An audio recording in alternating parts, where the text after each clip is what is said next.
বক্তৃতা দিয়েছে, জামাত সেই আগের জামাত নাই, আমি লতিফুর অনেক পাওয়ারফুল।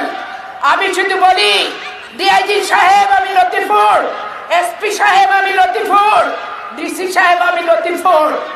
লতিফ সাহেব জামাত ইসলামের অফিস তো দালালির অফিস বানিয়েছেন 1.5 বছরে।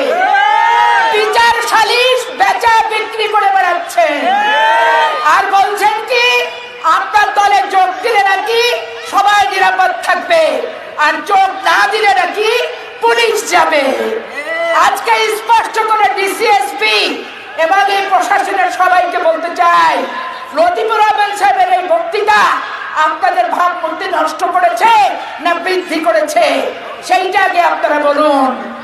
আচরণ বিধি শুধু রাজনৈতিক দলের জন্য না, সরকারি চাকরিজীবীদেরও কিন্তু আচরণ বিধি আছে। সরকারি চাকরিজীবীরা যদি আচরণ বিধি লঙ্ঘন করেন, তার জন্যও কিন্তু ফৌজদারি অপরাধ হিসেবে গণ্য হবে।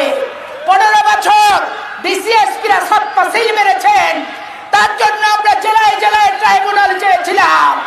15 বছর পর হাজার হাজার মানুষের রক্তের বিনিময়ে ওই আপনার ইলিয়াস আলী থেকে শুরু করে, চৌধুরী আলম থেকে শুরু করে, সানাউল্লাহ নূর বাবু থেকে